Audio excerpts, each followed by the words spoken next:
Hermanos, alabado sea el nombre de Dios por la alegría que me da de estar aquí y participar del estudio de la palabra de Dios con la juventud de esta universidad.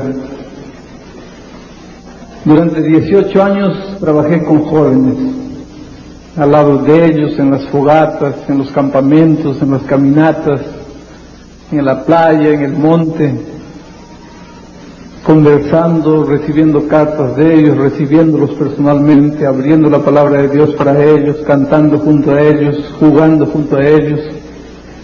Pero por algún motivo Dios me sacó de las filas de los jóvenes, me colocó a hacer un otro trabajo. Pero la juventud siempre está en mi corazón.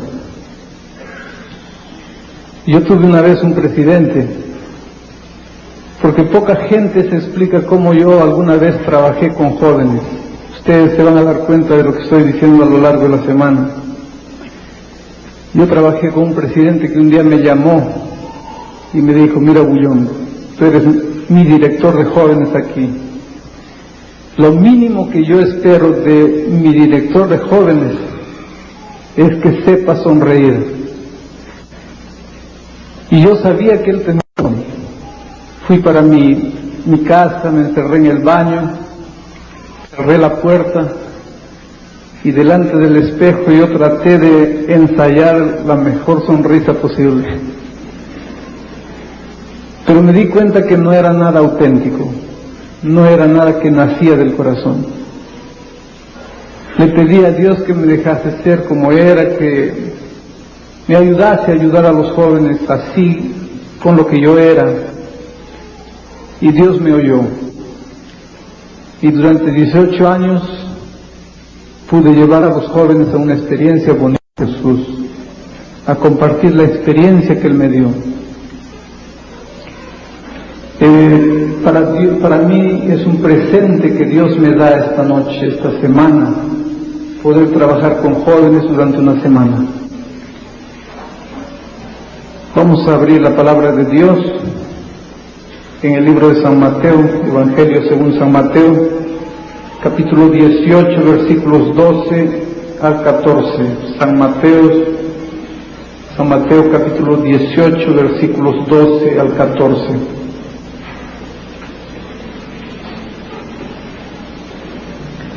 El propósito del mensaje de esta noche es mostrar a la iglesia, mostrar a la juventud, que una vida sin Cristo en medio de la iglesia es una vida completamente perdida, desorientada, sin sentido. Y mostrar que solo Jesús le da sentido a la permanencia en la iglesia. Vamos a leer el texto bíblico. ¿Qué os parece? Si un hombre tiene 100 ovejas y se descarría una de ellas, ¿no deja las 99 y va por los montes a buscar la que se había descarriado? Y si acontece que la encuentra, de cierto que se regocija más por aquella que por las 99 que no se descarriaron. Así no es la voluntad de vuestro Padre que está en los cielos, que se pierda uno de estos pequeños. Queridos, el texto que acabo de leer describe una parábola, la parábola de la oveja perdida. Los estudiantes de teología saben que la parábola de la oveja perdida se encuentra 2 veces en los evangelios. Aquí, en San Mateo capítulo 18, la otra vez está en San Lucas capítulo 15. Aparece, es la misma parábola, y de hecho es la misma parábola. Pero lo que Jesús está queriendo decir, es diferente en San Mateo de San Lucas. La orientación, el enfoque que los evangelistas le dan a la parábola es completamente diferente. Encierran mensajes diferentes. Les voy a explicar. En San Lucas capítulo 18, el contexto, en San Lucas capítulo 15, el contexto tiene que ver con una pregunta de los fariseos, los judíos, acusaban a Jesús de juntarse con las prostitutas, con los publicanos, con los ladrones, con los delincuentes, con la gente que no valía nada, con la ralea de la sociedad. Entonces, Jesús en San Lucas 15, como respuesta a esta acusación, presenta la parábola de la oveja perdida. En otras palabras, en San Lucas capítulo 15, Jesús está diciendo: yo me junto con esa gente que no vale nada, yo me junto con las prostitutas, con los delincuentes, con los ladrones, con la ralea de la sociedad, con la gente desamparada, con los viciados en drogas, con los hombres que no valen nada, me junto con ellos porque ellos son la oveja perdida. Pero en San Mateo 18 el contexto es completamente diferente. El tema del capítulo 18 de San Mateo es el reino de Dios. Y en el corazón del tema, el reino de Dios, se presenta la parábola de la oveja perdida. ¿Qué es lo que estoy queriendo decir? Lo que estoy queriendo decir es lo siguiente: en San Lucas, Jesús está diciendo que la oveja perdida está fuera de la iglesia, está en los prostíbulos, en las calles, botado, en medio de las drogas, de la miseria, del pecado, del alcohol, de los vicios, de los hábitos nocivos. La oveja perdida está ahí. Y tenemos el deber de ir y traer la oveja perdida para Jesús. Ese es el mensaje de San Lucas. Pero San Mateo no. En San Mateo el mensaje es otro. En San Mateo Jesús está diciendo que la oveja perdida no está fuera. El mensaje de San Lucas es ese. Pero el mensaje de San Mateo no. En San Mateo Jesús está diciendo que la oveja perdida esta noche está sentada aquí, con la Biblia, escuchando el mensaje, mirando para el pastor que está en el púlpito. En medio del reino de Dios, en medio de la iglesia de Dios, allí está la oveja perdida. Tú tendrías todo motivo para quedar resentido conmigo, porque yo no tengo el derecho de decirte esto, pero no soy yo que lo está diciendo, es la palabra de Dios. La oveja perdida, San Mateo, está en medio de la iglesia de Dios. Pero ¿cómo puede estar perdida una persona que está en medio de la iglesia de Dios? Si está en la iglesia, no está perdida. Es lo que nosotros pensamos generalmente. Hace muchos años entró en mi oficina un muchacho, mi brazo derecho.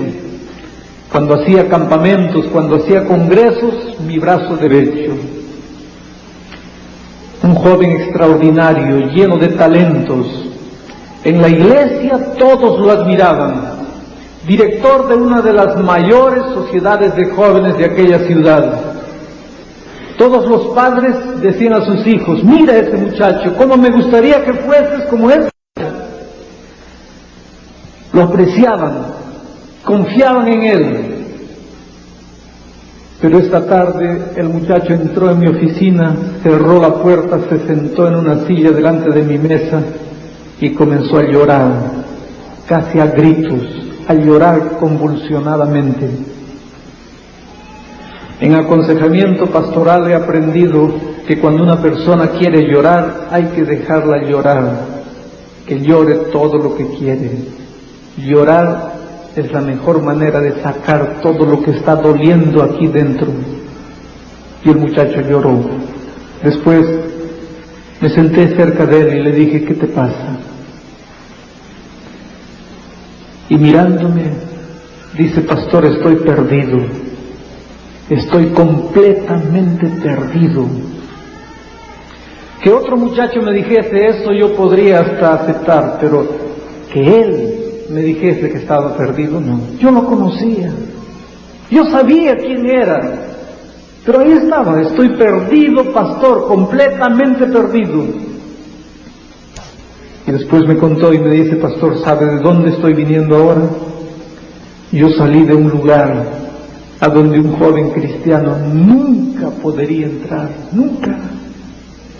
Pastor, yo tuve ganas de vomitar Salí, andé como un loco por la calle. No es la primera vez que entro.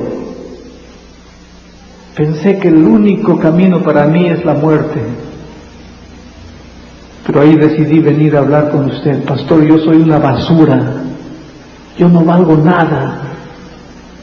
Todo el mundo me ve, pero solo ve mi cuerpo, mi cara.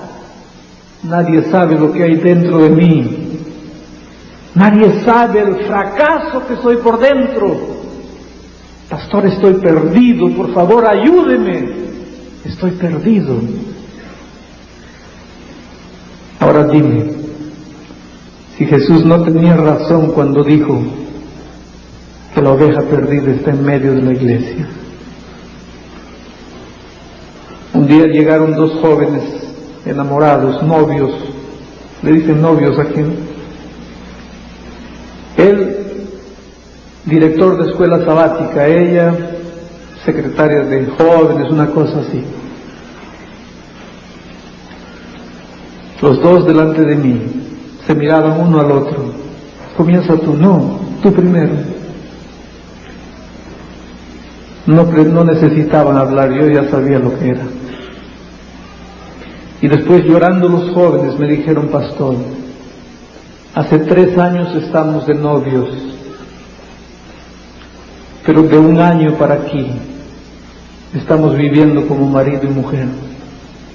Nadie sabe, la iglesia no sabe, los profesores no saben, los padres no saben, el pastor no sabe, pero nosotros dos sabemos. Dios sabe cómo cada vez nos arrodillamos y le pedimos a Dios: perdónanos, nunca más. 15 días después, todo vuelve a lo mismo. Pastor, por favor, ayúdenos, estamos perdidos. Ahora dime, si Jesús no tenía razón cuando dijo que la oveja perdida está en medio de la iglesia.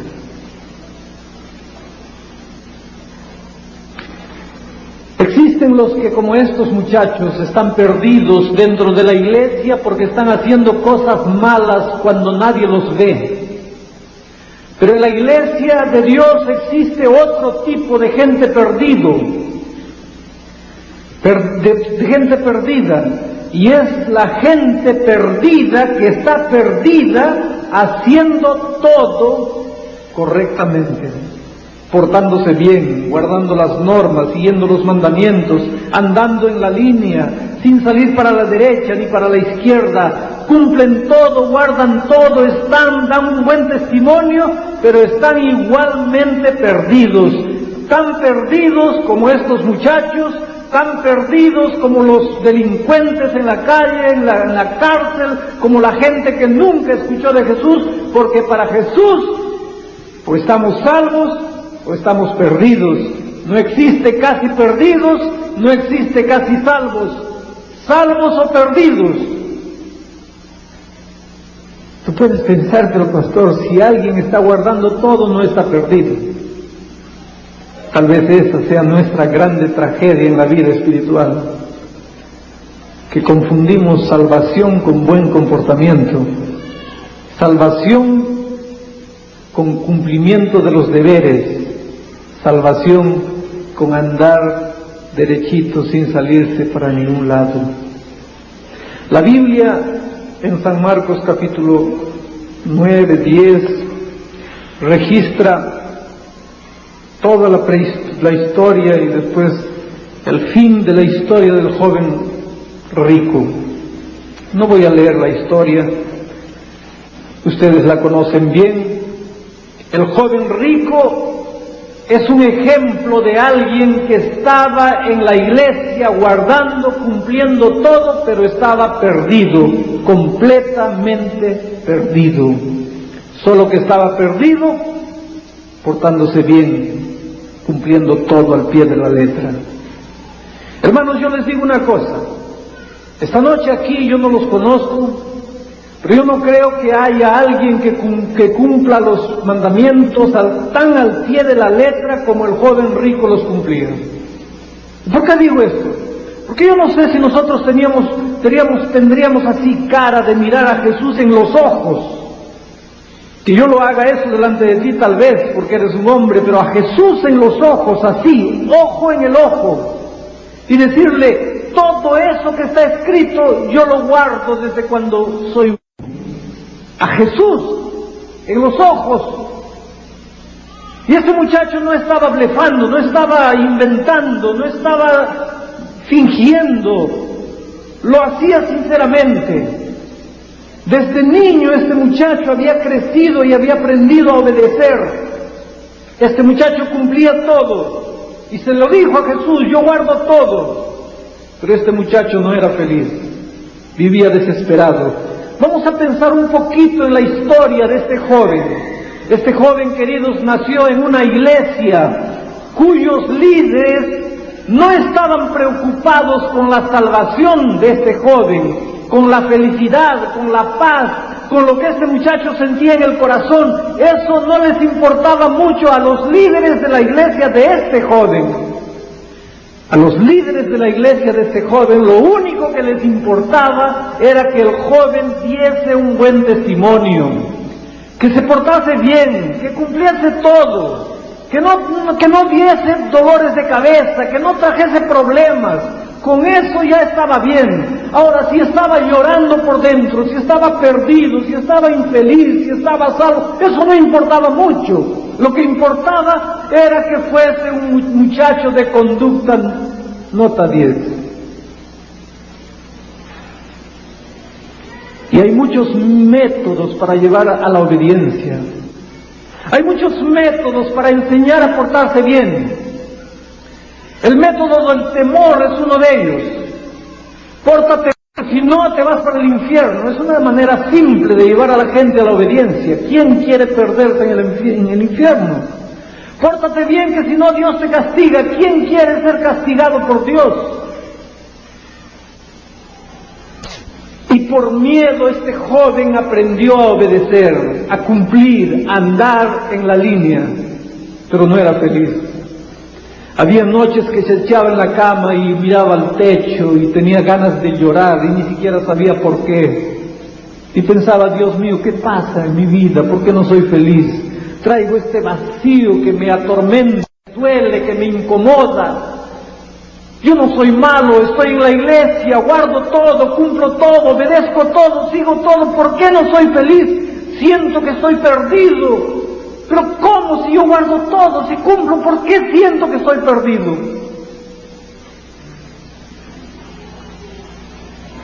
Hermanos, los líderes de la iglesia de este muchacho solo estaban preocupados con apariencias. Los líderes de la iglesia de este muchacho solo estaban preocupados con detalles, comas, puntos.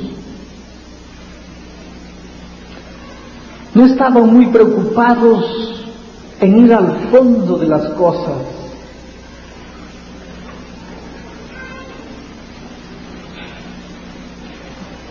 El sábado es un día tan lindo.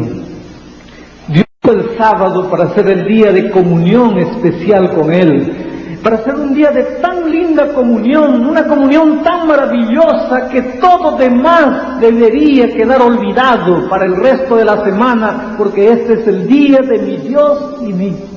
Solo yo y Él. Y la iglesia en la comunión. Es para eso que Dios creó el sábado, pero la iglesia de este muchacho, los líderes de la iglesia de este muchacho, pensaban que el sábado era para no hacer nada. Entonces inventaron un monte de pequeños mandamientos en torno del cuarto mandamiento. Uno de ellos decía que el sábado solo se puede caminar. Entonces el sábado, a la puesta del sol, comenzaban a contar los pasos. 1, 2, 3, 4. El sábado no era un día de comunión con Dios, de contar pasos. Lo importante no era estar en comunión con Dios, lo importante era no dar más de 1000 pasos. Esto era lo que valía para ellos. Y si a las 3 de la tarde daban 1000, se quedaban parados ahí a esperar que pasase el sábado para dar 1001.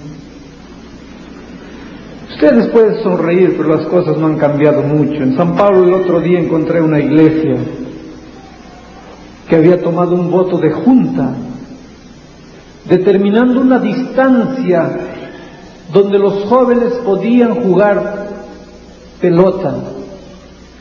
De 100 metros de la iglesia para allá podían jugar, 99 era pecado. Un voto de junta en San Pablo, ahora. No estoy hablando del tiempo del joven rico, estoy hablando de ahora. Bueno, por lo menos esta iglesia se dio el trabajo de tomar un voto de junta.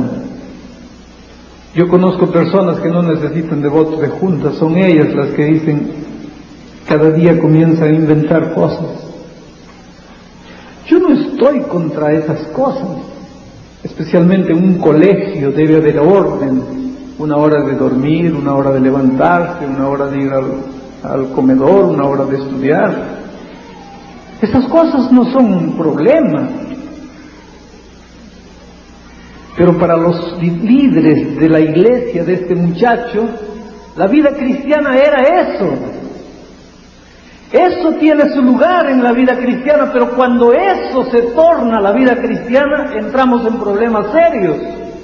Y este muchacho creció así, sin paz, con una sensación de estar perdido. Él no amaba a Dios, él tenía miedo de Dios, le habían enseñado que Dios estaba en su trono, con una vara en la mano mirando para el suelo a ver quién se porta mal para castigarlo. Pero nadie le había enseñado que Dios lo amaba cuando se porta bien y cuando se porta mal también lo continúa amando, aunque Dios se quede triste y no esté de acuerdo con esa actitud, pero que lo sigue amando. Entonces el muchacho había crecido teniendo miedo de Dios y por miedo también se puede obedecer. Resultado, obedecía todo, pero estaba perdido. Y cuando Jesús llegó a su ciudad, el muchacho no resistió, corrió. La Biblia dice que corrió, cayó a los pies de Jesús, le dijo, Señor, ayúdame, estoy perdido. ¿Qué haré para ser salvo? Y Jesús, que era un profesor, trató de llevarlo de lo conocido a lo desconocido. ¿Qué es lo que él conocía? Lo que él conocía era ley, mandamiento, norma. Comenzó Jesús por ahí, por lo que él conocía. ¿Quieres ser salvo? Guarda los mandamientos. Es todo lo que conoces al final de cuentas. ¿Pero qué mandamientos? Estos mandamientos que tú sabes de Éxodo capítulo 20. El muchacho pensó, e inmediatamente respondió, Señor, todo eso yo lo cumplo desde cuando soy un niño. Y Jesús sonriendo le dijo, ahí está tu problema, muchacho. Tú lo cumples, pero ¿sabes cuál es el problema? Tú no me amas. En tu corazón no estoy yo, en tu corazón está el dinero. Tú amas el dinero más que a mí. ¿Quieres realmente ser feliz? Por favor, arranca el dinero de tu corazón. Colócame a mí en el centro de tu vida. Entonces ven y sígueme. Entonces ven y guarda mis mandamientos. Ahora, si tú no me amas, la observancia de los mandamientos no te sirve de nada. Si tú no me amas, cumplir normas y seguir detalles no te vale de nada. Puedes hacerlo todo, pero vas a cargar toda tu vida esa sensación de estar perdido que está ahí incomodándote. ¿Quieres ser feliz? Entonces ábreme el corazón, colócame en el centro de tu vida y construye tu experiencia en torno de mí. ¿Y saben lo que la Biblia dice? Que el muchacho se fue triste porque era dueño de muchas riquezas y nunca más volvió. Se fue porque es mucho más fácil estar en la iglesia tratando de portarse bien que entregarle el corazón genuinamente al Señor Jesús. Se fue y nunca más volvió. Tú puedes estar respirando esta noche, feliz diciendo gracias a Dios que yo no tengo dinero, pero el problema del muchacho era el dinero. Yo te pregunto, ¿será que mi problema esta noche no sea el dinero, pero mi problema sea un ídolo de televisión? ¿O mi problema sea un trabajo? ¿O mi problema sea un sueño que yo quiero alcanzar? ¿O será que en mi corazón no está Jesús, está mi enamorada, mi novia? Si yo tuviese que escoger entre mi novia y Jesús, me quedo con mi novia. Si yo tuviese que escoger entre el novio y Jesús, me quedo con el novio. Si yo tuviese que escoger entre mi hijo y Jesús, me quedo con el hijo. Si yo tuviese que escoger entre un deporte y Jesús, me quedo con el deporte. Si tuviese que escoger entre una música y Jesús, me quedo con la música. Pero el problema no es el dinero. Nosotros podemos inventar pequeños dioses para colocarlos en el corazón. El problema de este muchacho era el dinero. Pero yo conozco gente. Pero no es ni siquiera cosas como televisión, o música o deportes. Yo conozco gente que ama mucho más la iglesia adventista del séptimo día que a Jesús. Yo conozco gente que ama mucho más a Helen White que a Jesús. Y cosas tan buenas como la iglesia por la cual yo daría mi vida, no tienen el derecho de ocupar el lugar que solo Cristo tiene el derecho de ocupar en mi corazón. Y esto es una cosa que tiene que entrar en mi cabeza.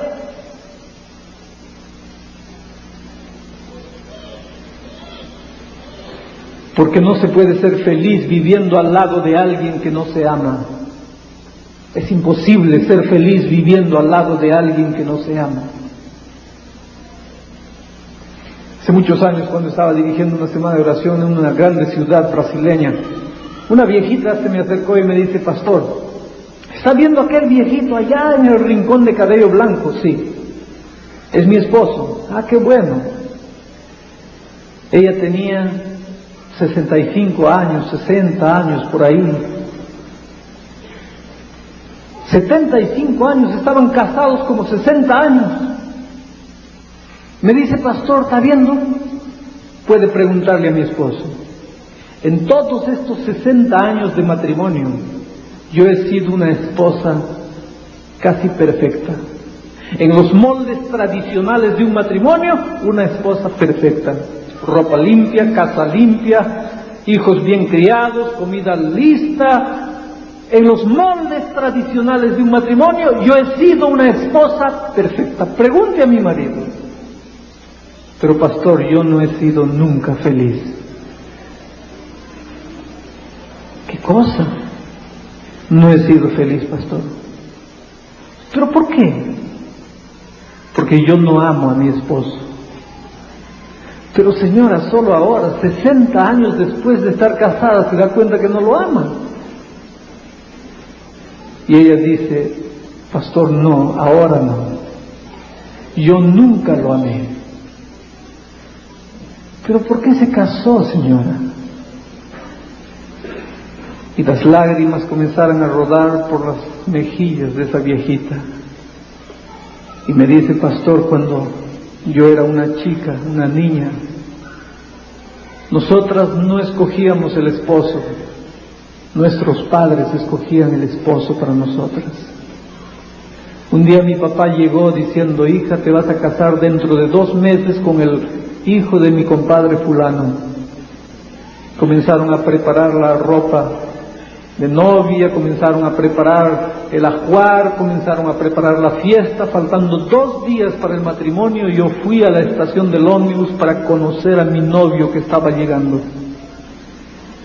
Quedé ahí en suspenso, con el corazón casi saliendo por la boca. ¿Será que me va a gustar? ¿Cómo será? ¿Será bonito? ¿Será feo?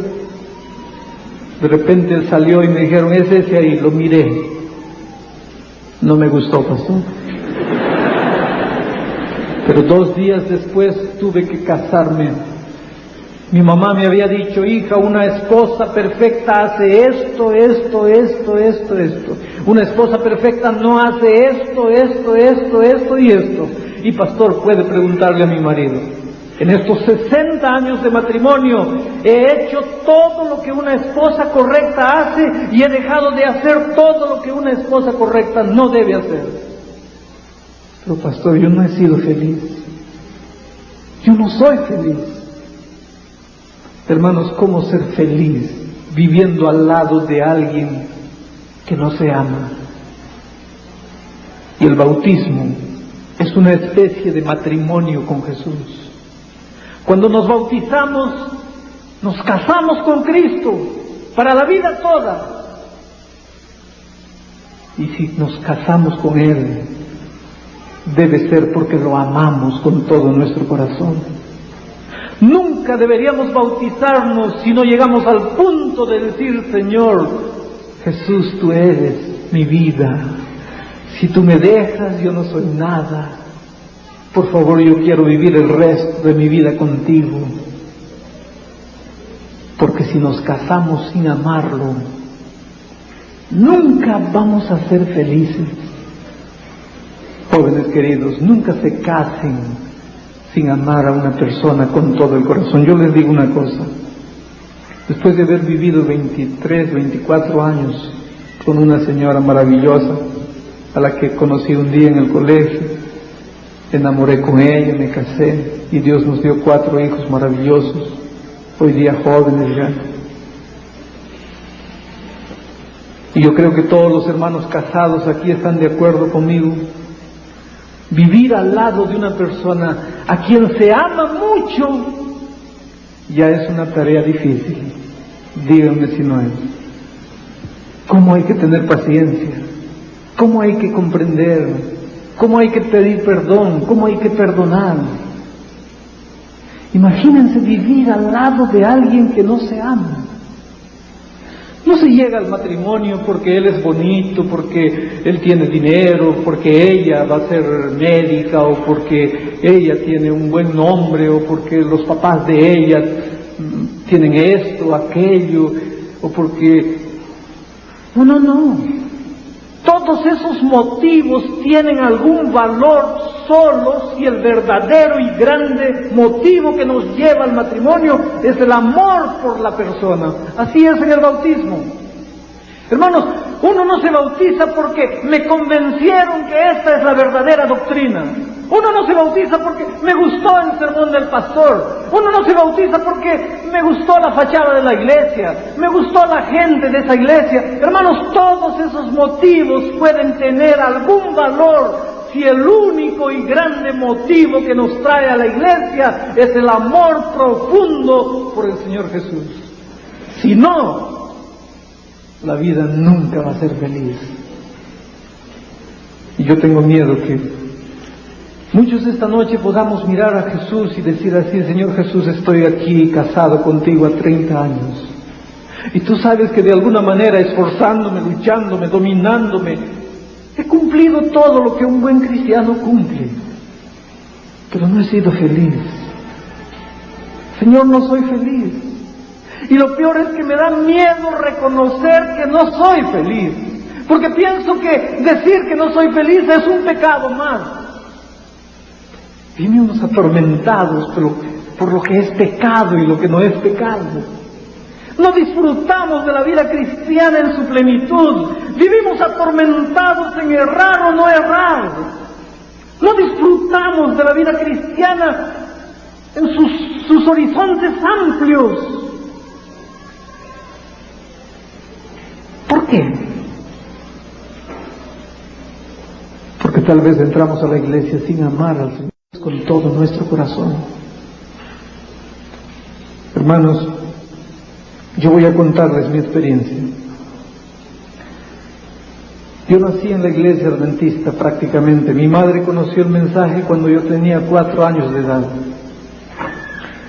Yo nací en una pequeña ciudad de mi país, una ciudad que tenía 10,000 habitantes y que en mis tiempos, en el barrio donde vivíamos, ni siquiera tenía luz eléctrica. Mi madre caminaba 5 kilómetros para llegar a la pequeña iglesia donde se reunían 8 hermanos y unos pocos niños. Pero yo no recuerdo nunca que mi madre hubiese dejado de ir a la iglesia sábado, domingo y miércoles, con lluvia, con sol, ella estaba allí con los hijos. Éramos 4 en la época. Los hermanos, en el pequeño grupito donde nos congregábamos, eran hombres sinceros, pero eran hombres que no tenían una experiencia de vida y de amor con Jesús. Vivían el cristianismo tradicional de temor y miedo y la sensación permanente de estar perdido. Y colocaron eso aquí en mi cabeza. Yo me acuerdo que atrás del púlpito, en la pared, estaban los 10 mandamientos. Y todos deberíamos saber de memoria los 10 mandamientos. Había un diácono que tenía una vara.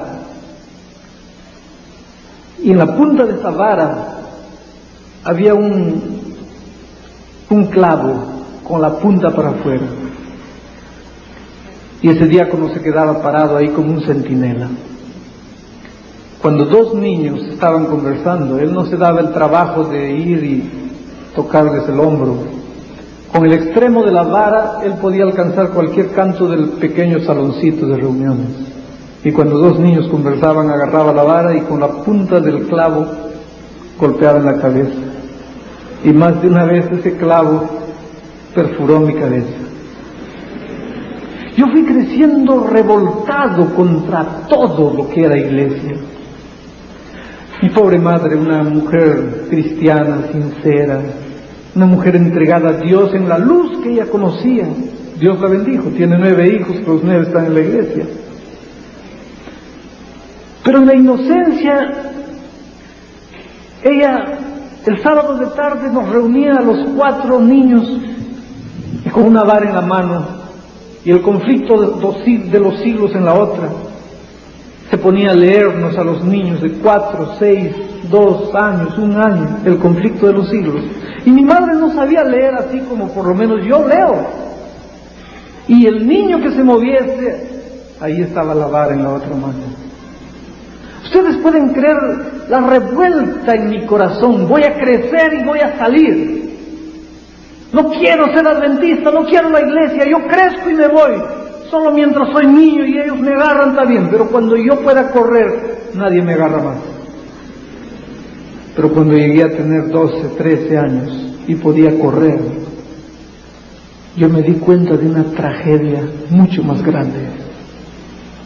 Yo no podría salir nunca más de esta iglesia.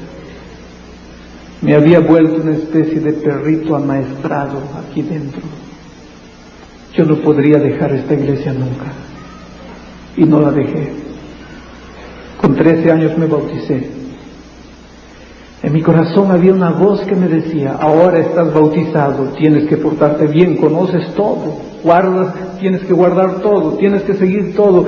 Pero habían luchas terribles dentro de mi corazón. Era un muchacho que estaba despertando a la vida, que estaba descubriendo cosas, que sentía luchas internas, pero una voz que me decía: tienes que portarte, tienes que obedecer. Hermanos, yo me acuerdo cuando un día llegó a mi ciudad un equipo de fútbol profesional. Era una novedad. Jugaba un sábado de tarde y mi hermano mayor y yo nos fuimos al estadio. La tentación para 2 niños era tan grande de ver un equipo profesional en nuestra ciudad. Pero no pudimos ni siquiera ver el comienzo del juego. Mi hermano y yo salimos llorando. Y aquella noche yo sentí que he perdido para siempre. Que Dios nunca me perdonaría por haber entrado a un estadio un sábado de tarde. Esa noche yo sentí que Dios me mandaba para el infierno y que me quemaba en las llamas por toda la eternidad. Esa era la manera como yo encaraba la vida cristiana. Terminé el segundo grado con 16 años, comencé a hacer la facultad de teología. Ahora una voz dentro de mi corazón me decía, ahora vas a ser un pastor, no puedes fallar, ahora es que tienes que portarte bien, pero las luchas continuaban en mi corazón. Jóvenes, yo me acuerdo cuando llegaba cada semana de oración, y esta noche estoy predicando aquí para muchos muchachos que se van a graduar ya dentro de poco. Yo me acuerdo cuando yo estaba ya en el tercer o cuarto año de teología y venía una semana de oración.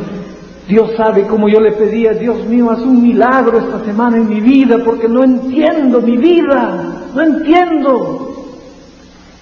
¿Por qué soy así? ¿Por qué pienso lo que pienso? ¿Por qué siento lo que siento? ¿Cómo voy a ser un pastor así? ¿Cómo?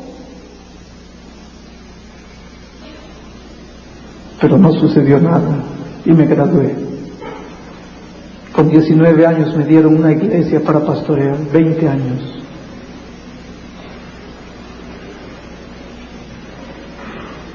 Hermanos, ustedes saben lo que es predicar un sábado de mañana para la iglesia. Yo siempre digo a mis hijos, no tuve tiempo de ser joven. Con 20 años ya era pastor, tenía que ser el ejemplo. Y la voz aquí adentro, ahora eres el pastor, ahora toda tu iglesia está mirándote, tienes que guiarlos, tienes que enseñarles, tu vida es un testimonio, tiene que ser el ejemplo. Pero yo tenía conflictos internos, me sentía vacío, me sentía incompleto, me sentía perdido.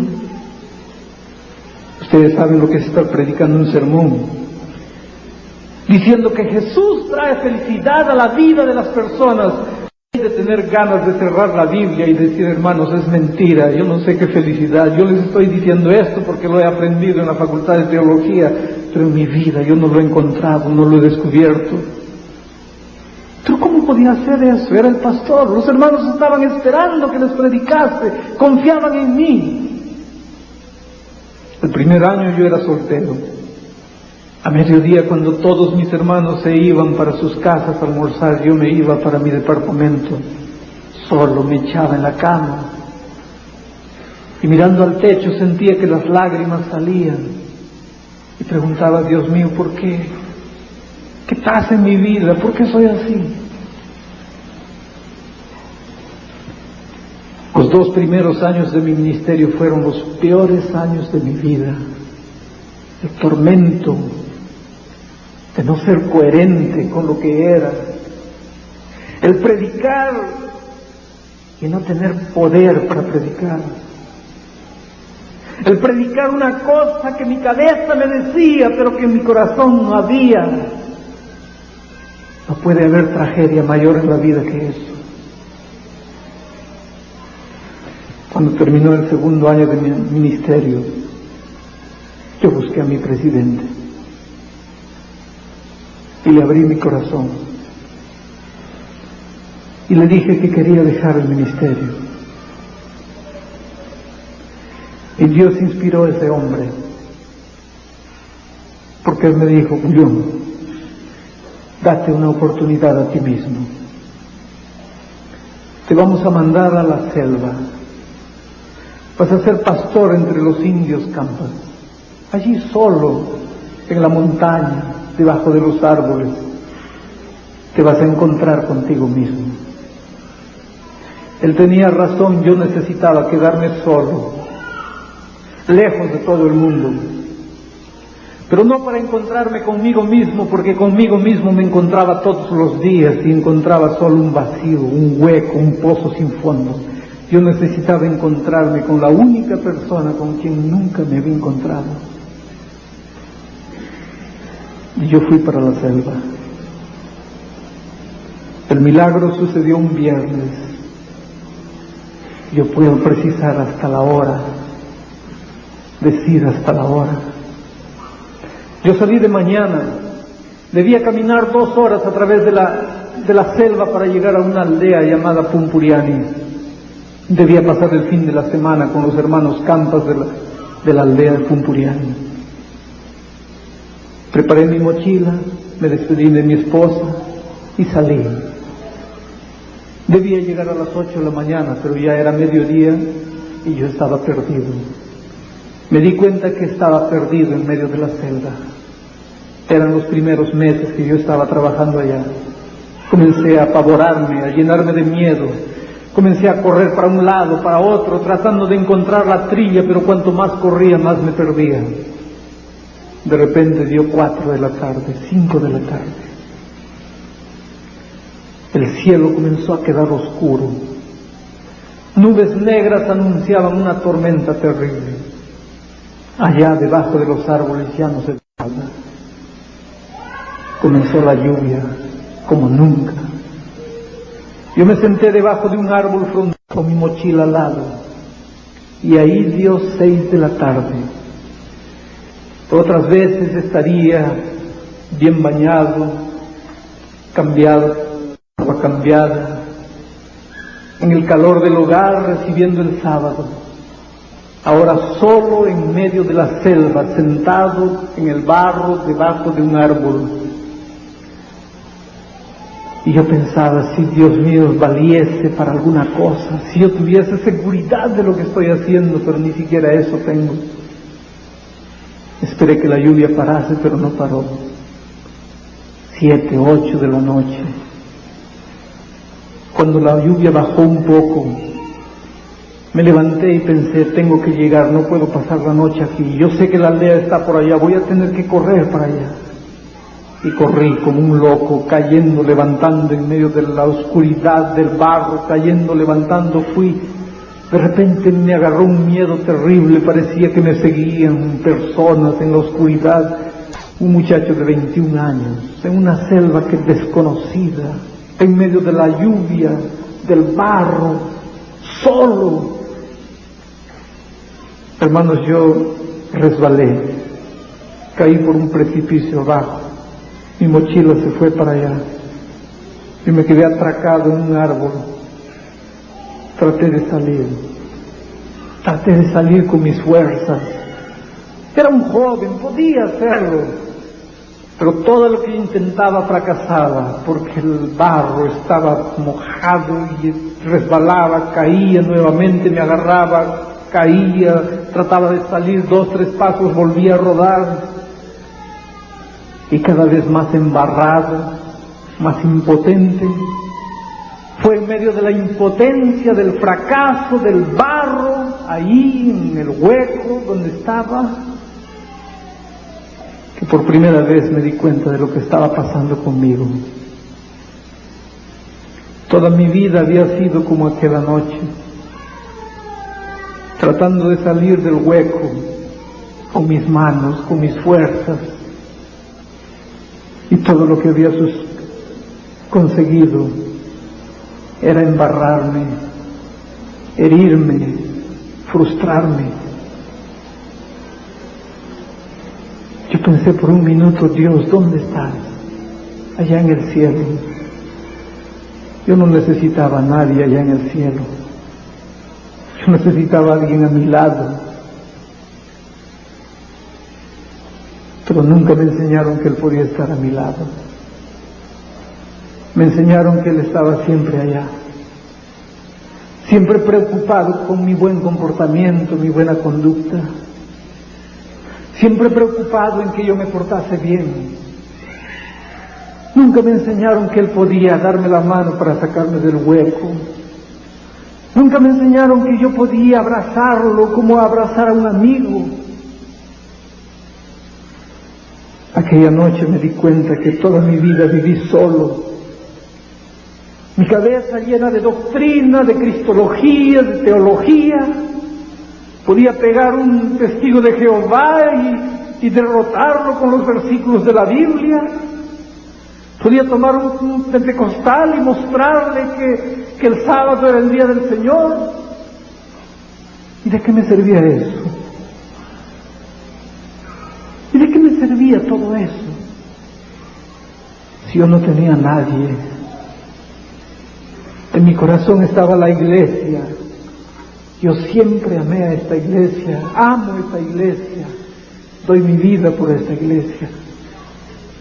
Pero esa noche yo no necesitaba de la iglesia. La iglesia no me podía sacar de ahí. La doctrina no me podía sacar de ahí. Toda la teoría que había en mi cabeza no me podía sacar de ahí. Yo necesitaba una persona. Pero para mí Jesús era un hombre, era una doctrina. Para mí Jesús era un monte de libros de la biblioteca. Jesús no era alguien, no era una persona. Por eso lloré aquella noche como un niño, no de miedo, no de hambre, no de frío. Lloré porque entendí mi vida.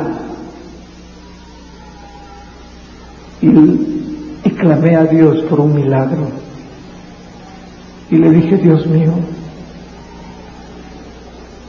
ven, sácame de aquí. Estoy entendiendo que solo estoy perdido. Yo sé que tú existes. Solo sé que yo no puedo verte, pero ven, sácame de aquí. Y comencé a gritar con todas mis fuerzas. En la selva, cuando alguien se pierde, tiene que gritar. Alguien puede escuchar el grito y también grita, y por los gritos las personas se aproximan, se ayudan, se auxilian. Y de repente escuché un grito allá a lo lejos.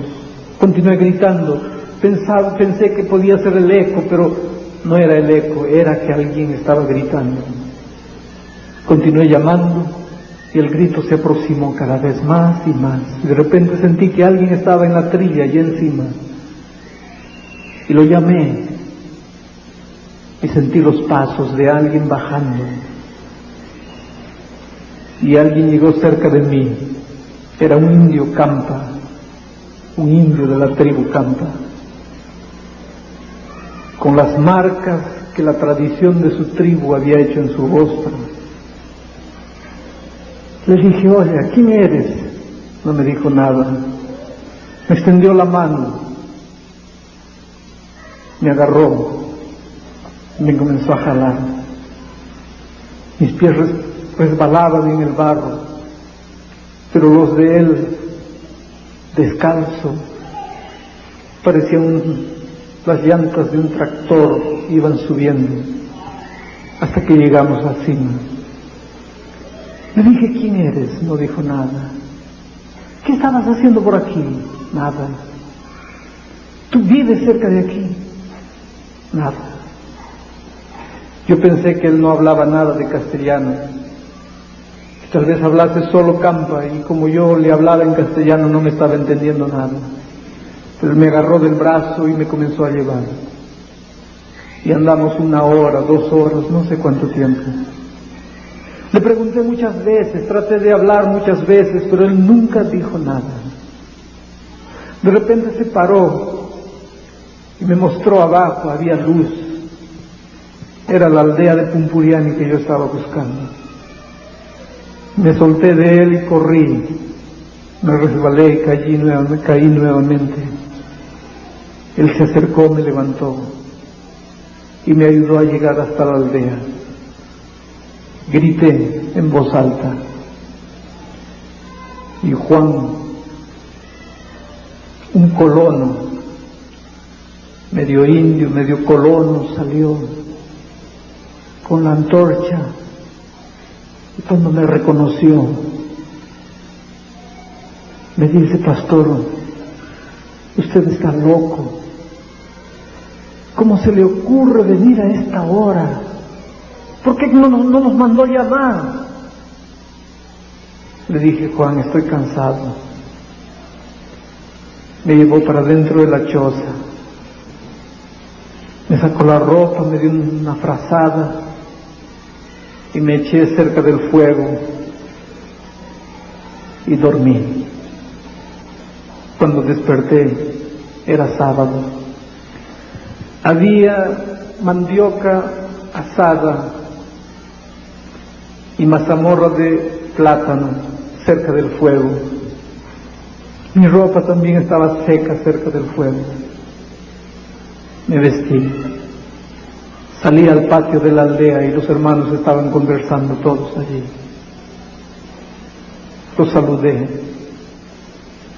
¿Y cómo fue que consiguió llegar a esa hora de la madrugada? Le dije: Juan, fue el indio que me trajo. ¿Qué indio? El indio que estaba conmigo anoche. Juan me dice: usted estaba solo, pastor. Le dije: no, Juan, cuando tú me saludaste, él estaba a mi lado. Juan me dice: pastor, las personas como usted, cuando se pierden, tienen miedo, comienzan a inventar, a imaginar cosas. Usted ha imaginado. Yo no le dije nada. Le dije: Juan, ¿dónde hay agua? Quiero lavarme. Me dijo: baje por aquí. Hay una pequeña fuente de agua ahí abajo. Y yo bajé.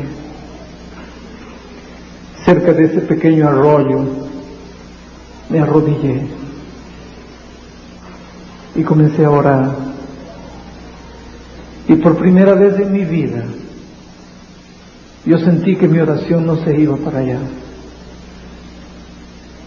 Por primera vez en mi vida yo sentí que yo hablaba con alguien que estaba a mi lado. Y llorando, arrodillado en aquel arroyo, yo le dije: Dios mío, gracias. Gracias por la lluvia, por la oscuridad, por el miedo, por todo lo que sufrí anoche. Porque fue en medio de todo eso que descubrí que Jesús no es una doctrina, no es teología, no es una teoría. Jesús es una persona y está aquí a mi lado. Le dije: quiero agarrarme de tu mano. Ayúdame para que nunca me suelte. Y hermanos, yo no cuento esta historia. A mí nunca me importó si ese ángel, si ese indio, fue un ángel, fue Jesús en persona. Yo no cuento esta historia por eso. Aquella noche yo descubrí lo que pasaba en mi vida. Yo había vivido solo. Aquella noche descubrí que Jesús puede ser un amigo, puede ser un compañero, y que yo necesitaba de Él para poder caminar sin miedo en medio de la selva de esta vida. Hermanos, les digo una cosa: he sufrido mucho ya en esta vida y en este ministerio. Pasé 10 días en la prisión, en el Brasil.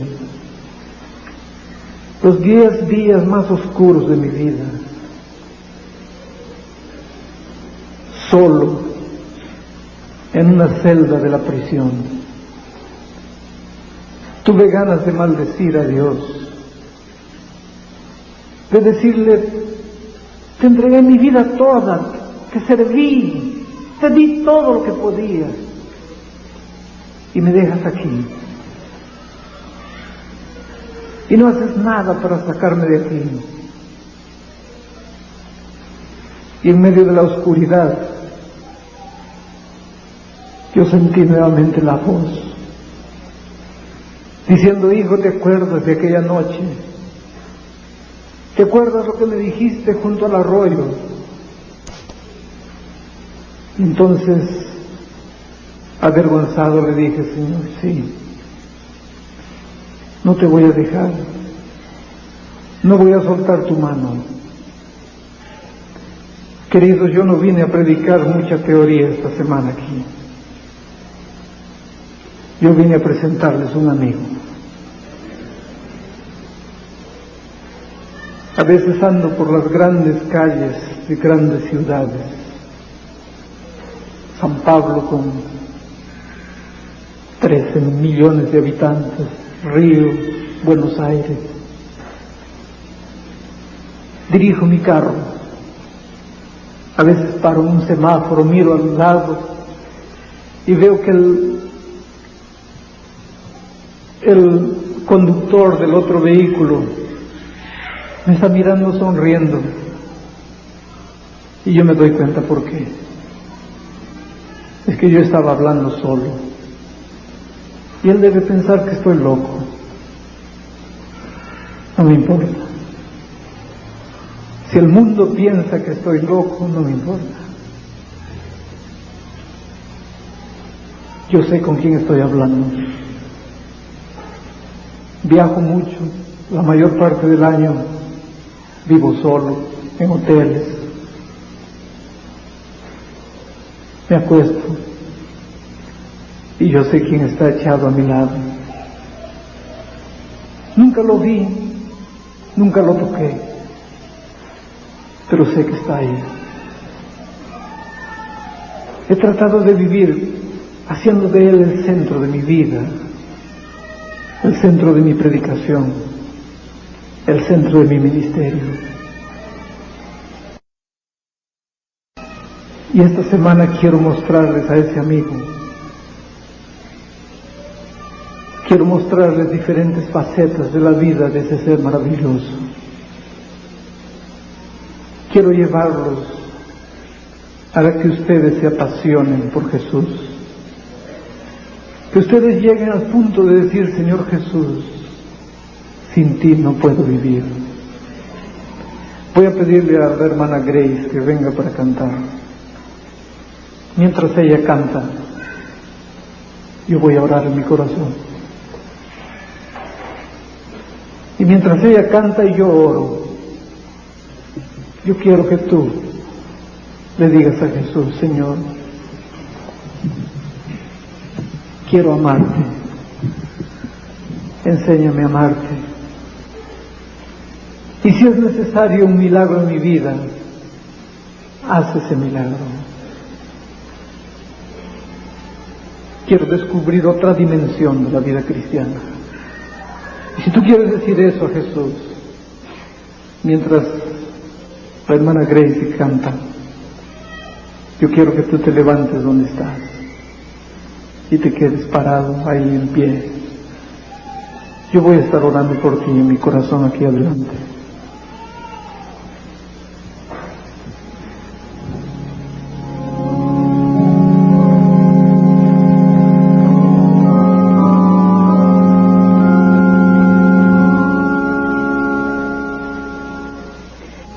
Padre omnipotente es, y nadie negará,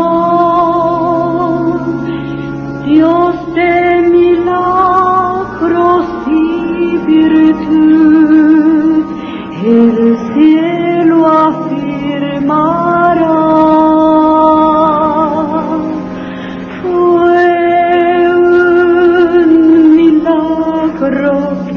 Al astro alumbró y al mundo en su órbita lo instaló. Mas cuando me salvó y me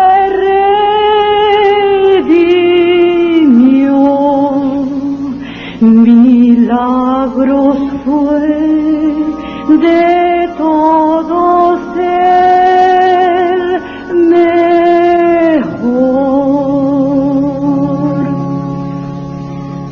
Aunque su gloria aquí mostró, no nos permite ver las glorias de su trono allí hasta la eternidad.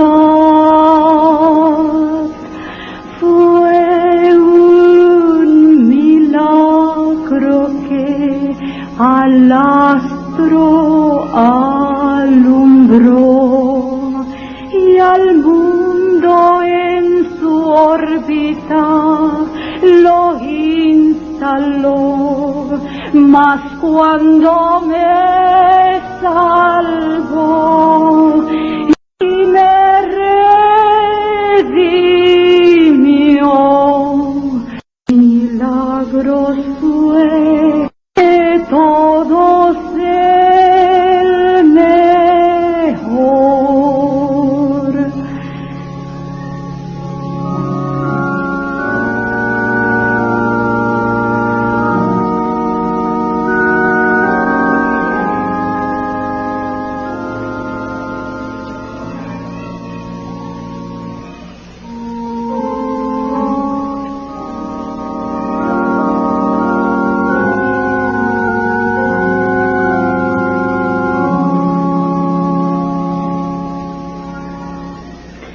La Biblia de su gran virtud nos habla sin cesar, y toda ave y cada flor a él quieren loar. Fue un milagro que al astro alumbró y al mundo en su órbita lo instaló.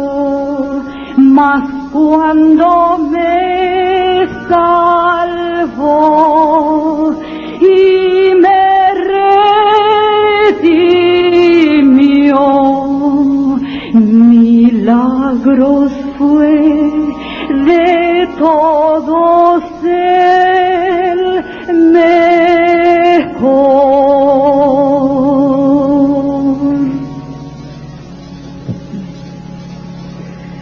Querido Padre que estás en los cielos, esta noche todos estos hermanos se han levantado con una oración silenciosa en el corazón. Tú que interpretas todo, que conoces la lágrima que nos sale del ojo, que rueda para dentro del corazón, que escuchas la palabra que no brota de los labios, pero que es gritada allá dentro del alma. Padre querido, por favor no dejes de oír el clamor de cada corazón. Al comenzar esta semana de oración, te suplicamos que tu Espíritu haga los grandes milagros que ha hecho en tantos lugares. Esta noche hay muchos que están deseosos de tener una semana maravillosa. Pero esta noche también hay muchos jóvenes, tal vez, indiferentes, simplemente contemplando lo que está pasando. Te suplico, Padre, que tu Espíritu no los deje en paz, que vaya con ellos, que los siga, que los persiga, y que en algún momento de esta semana ellos caigan a tus pies y te digan: Señor, me entrego. Si hay alguien que se siente perdido, acabado, fracasado, que esta semana sea la semana del renacimiento. Nos colocamos en tus manos. Háblanos. En algunos momentos tal vez nos vas a hacer llorar, en otros nos vas a hacer reír, en otros nos vas a sacudir. Si es necesario que nos derrumbes, derrúmbanos, pero después reconstrúyenos. Oh Padre querido, trabaja. Esta noche continúa trabajando. La semana toda, cada mañana, cada tarde, cada noche. Y danos la alegría de terminar con una experiencia cristiana completamente renovada. En nombre de Jesucristo. Amén.